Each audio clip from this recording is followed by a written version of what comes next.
Bismillahirrahmanirrahim. Alhamdulillahirabbil alamin. Assalamualaikum warahmatullahi wabarakatuh.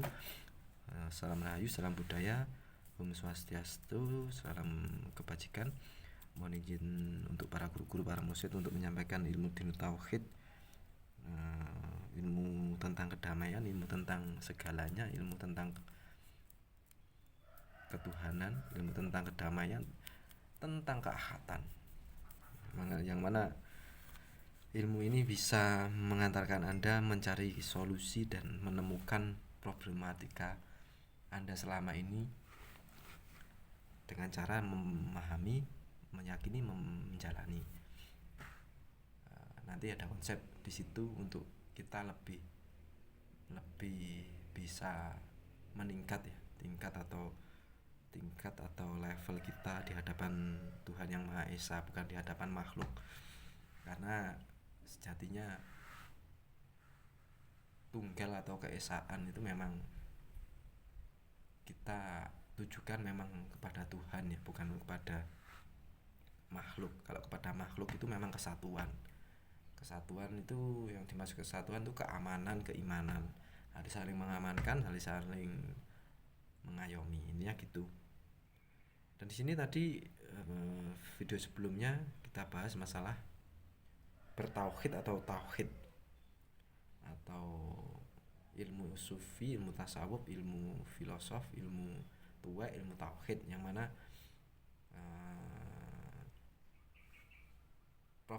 provokasi saya adalah memberikan di depan yaitu pancingan provokator yang bersifat membingungkan Anda atau membuka pola pikir Anda yang baru. Yang contoh tadi yang di depan, video di depan, orang itu ketika belum yakin dengan kebenaran, dia masih gelisah. Tapi begitu dia yakin dengan kebenarannya, dia akan sukunun nafas, tenang. Jadi orang sudah mantap dengan kebenarannya, dia tenang. Pokoknya jadi orang sudah mantap dengan kebenarannya itu, dia tenang. Orang lain ngomong apa aja, dia tidak terpengaruh. Orang lain ribut, dia tidak butuh orang lain beda dengan dirinya. Intinya tentang keyakinan loh ya. Anda yakin dengan seperti itu silahkan. Yang penting saya udah mantap. Anda mau ngomong kayak apa aja, saya ini dicuci tidak basah, dijemur tidak kering. Karena udah hakul yakin dengan ketuhanannya. Ini konteksnya akad. Monggo silahkan, aku yakin dengan kebenaranku. Ini namanya sukunun nafas. Maka sebenarnya di antara cirinya orang menemukan kebenaran justru diam. Tidak banyak ngomong, semakin dia banyak membicarakan kebenarannya, sebenarnya menunjukkan dia masih belum yakin, masih ingin ngetes, menguji kebenaran yang dia yakini tentang keyakinan agama ya, atau keyakinan Tuhan. Mungkin kalau tingkatan yang tadi kan syariat, hakikat, toriko, hakikat, makrifat. Kalau masih di syariat bingung, ini itu banyak yang harus diproblematika, harus dipecahkan, harus dipertimbangkan. Kalau di ilmu tauhid, kalau memang sudah dikehendaki sama Allah bertauhid dan ketemu dengan Tuhan yang sejati, Tuhan kita siapa, ya itu nanti akan tenang dan sangat yakin dengan imannya. Secara psikologis dalam ranah kebenaran itu ada sukunun nafas. Makanya tadi orang yang mantap dengan tauhid bahkan sampai puncak, justru puncaknya diam gitu ya bos ya. Karena kenapa? Karena sudah sukunun nafas. Ini konteksnya sukunun nafas bertauhid. Ngaji filsafat tauhid, ngaji filsafat ini di bidang metode filsafat ya bos, dalam akademis atau fakultas filosof atau orang-orang yang memang sudah di tingkatan akademisi atau pembelajaran yang sudah dikelompok-kelompokkan atau sudah jurusannya untuk filsafat ya. Makanya kalau tauhid itu memang bisa disangkut pautkan dengan filsafat dan juga tasawuf. Kalau orang berfilsafat itu cenderung belajar tentang ilmu sufi, ilmu orang dulu kalau nggak salah seperti itu. Kalau tasawuf beliau memang menjalani spiritual atau laku batin dengan cara kholwat. Makanya saya menyarankan dulu segera memasuki mendalami ilmu tauhid. Ada yang lewat jalur tasawuf.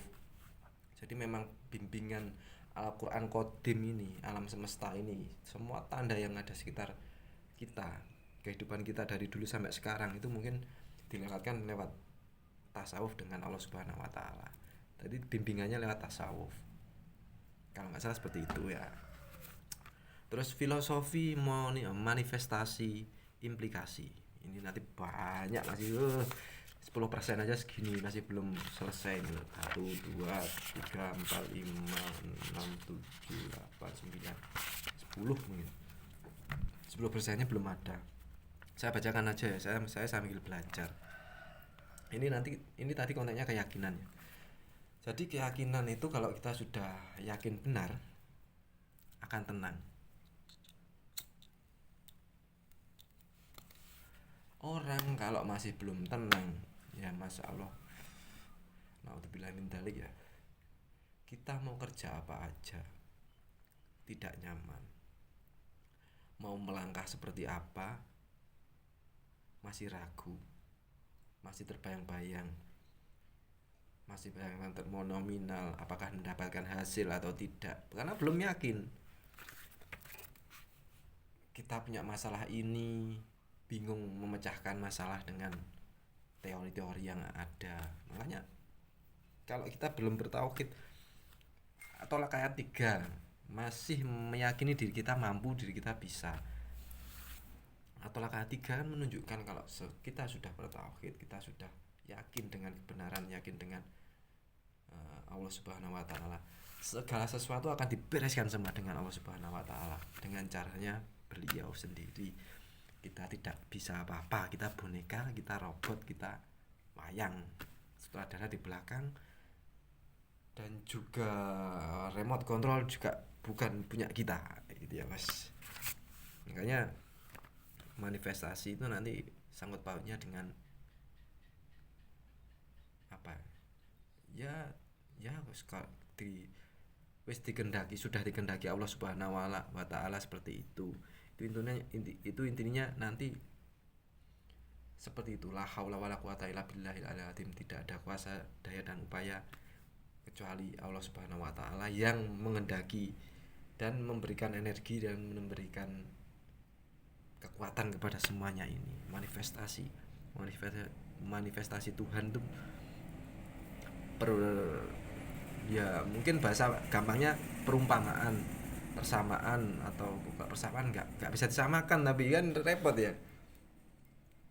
Ya dibaca aja di Google sendiri ya, biar tidak salah paham. Terus ya intinya nanti Anda kalau punya masalah sebesar apapun sudah dibereskan sama Allah Subhanahu wa taala. Nah, nanti ada tingkatan juga. Anda harus bisa memahami tingkatan Anda di mana. Dia hanya meyakini atau meyakini menjalani, memahami atau memahami menjalani, meyakini. Anda harus tahu tingkat-tingkatannya. Biar pinginnya naik kelas ternyata turun kan kita nggak tahu. Makanya harus dibedah, harus diurai sendiri masing-masing.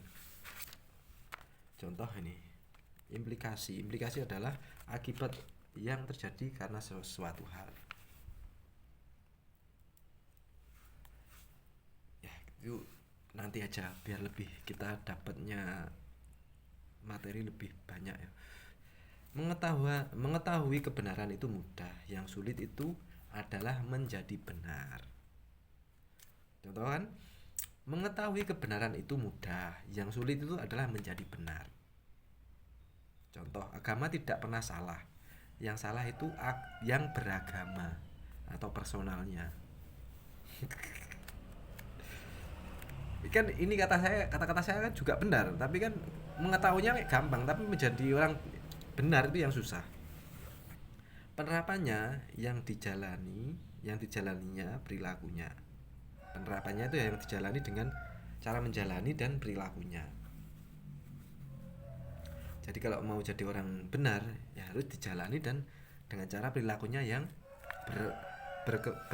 berkebenaran. Kalau sekedar tahu tentang ilmu tauhid mungkin mudah, tapi bisa jadi sulit apabila disepelekan. Buku-buku banyak, ustadz banyak, mursyid banyak yang susah yang susah bertauhid. Bertauhid itu hidup dengan menegakkan nilai-nilai tauhid. Makanya yang paling susah, tauhid itu mudah, tapi yang paling susah itu bertauhid. Orang yang bertauhid itu hidup yang orang yang bertauhid itu hidup yang menegakkan nilai-nilai tauhid. Ini yang wajib kita dilatih. Makanya dari sekarang segerakan sebelum Anda tambah loro kabeh, tambah sakit semua. Mending sakit 1 bulan, 2 bulan, 3 bulan dalam arti bingung. Tapi 1 bulan, 2 bulan, 3 bulan, 1 tahun mungkin ketika udah plong ya alhamdulillah gitu loh. Kita akan damai, sukunun nafas tadi, tenang. Terus tidak bisa tiba-tiba merasa bahwa tauhidku sudah puncak, tidak bisa. Contoh saya sendiri tidak akan stuck di sini saja. Saya akan terus belajar, akan terus mengevaluasi, mengulas tentang tauhid. Karena ilmu Tuhan, ilmu kalam, ilmu tauhid itu tidak ada batasnya. Karena Tuhan kita tidak terbatas. Nanti akhirnya kalau ketika sudah wadah kita bening, hati kita jernih, kita akan dibukakan siapa Tuhan kita yang sebenarnya. Itu tidak bisa dijelaskan, walaupun bisa dijelaskan takutnya nanti salah paham. Ya. Allah ya Karim. Kita jadi orang kalau terlalu datar, kalau memang masih tertutup hatinya ya kayak orang nggak ada senyum-senyumnya, nggak ada guyonnya. Kita kalau guyon ngaji kok guyon jadi ngaji apa repot ya, ngaji marah-marah aja. Ini jadi ngaji model gimana sih? Ngaji yang model jamaliyah ini, ngaji yang model jalaliyah ini. Makanya susah kalau kita belum bertauhid, sama-sama belum bertauhid. Kalau orang Jawa mungkin katanya belum sampai.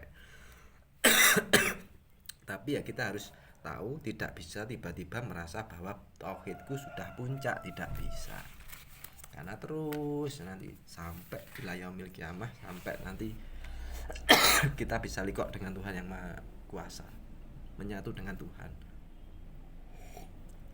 Makanya ada kata-kata yang namanya, dulu katanya seorang wali atau kekasih Allah, bahasa sanepan atau kiasannya itu ketika meninggal itu tidak di alam barzah, tapi di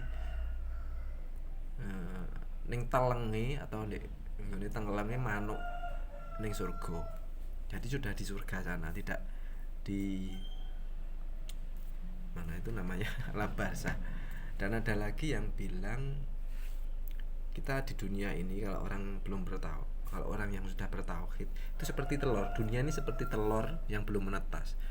Itu katanya Pak Walid apa yang pagar laut dulu, kita kan bilang.